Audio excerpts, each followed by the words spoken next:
It's summertime, a time for the cops to come to your neighbor's house. It's a time for everybody to run their fucking leaf blower 24/7. But it's also a time for sitting in the sun and reading books. For reading Space Cadet by Robert A. Heinlein. Did not like this book. I'll admit it. I'll say it. Did not like it. Did not like Space Cadet Robert A. Heinlein. 1948. This is the big stickler. This was written in 1948, and it reads like a John Wayne movie, which isn't bad. I like John Wayne. I like John Wayne movies, but I would not want to read a John Wayne movie. This book is dumb. This book is dumb. It is not as it does not go into the depth, into the careful thought and consideration that some of his other books do. Starship Troopers. What is the other one that I read? Stranger in a Strange Land.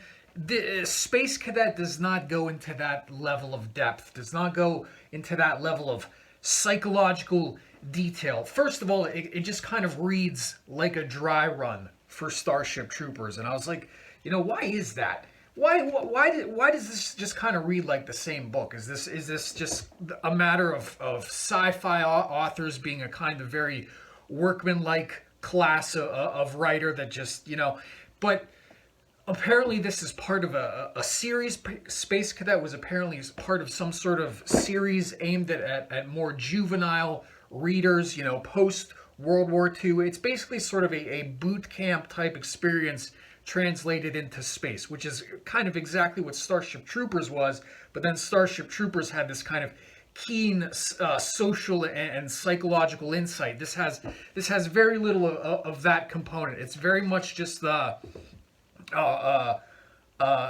of a serial Western type adventure in space, and it's very sort of quaint and wholesome. And there's a character named Tex.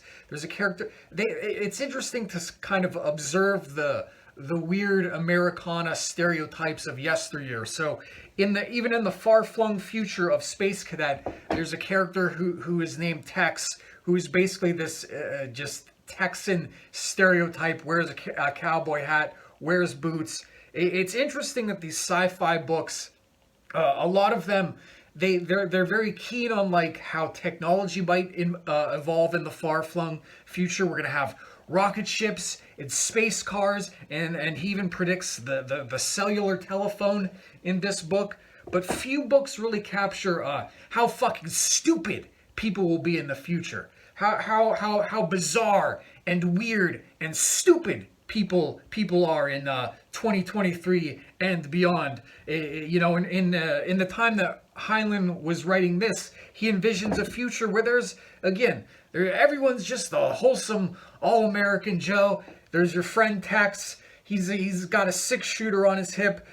You're gonna eat hot cakes. You're gonna eat hot cakes in space, and it's just gonna be it's just the post World War II 1950s quaintness extrapolated into rocket ships and bullshit. So I don't know.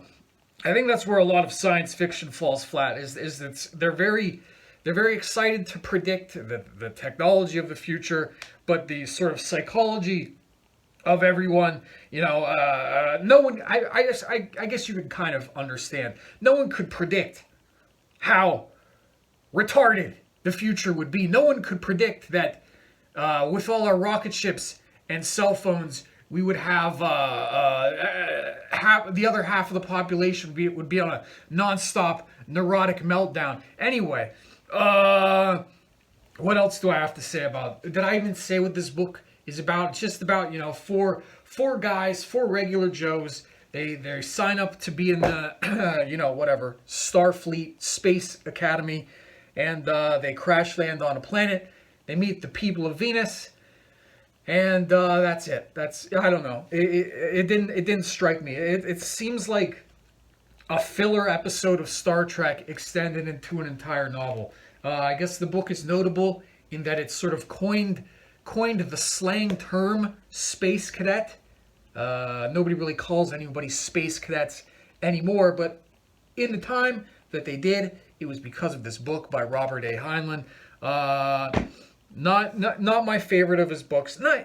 I think maybe I'm overselling it. Maybe I'm overstating. I wouldn't say it's a bad book. I wouldn't say it was an unenjoyable read. I've read worse books, but the gulf between what I took from this and what I took from, like, say, Starship Troopers is vast, and so I guess I was just expecting something a little bit more. But what are you gonna do?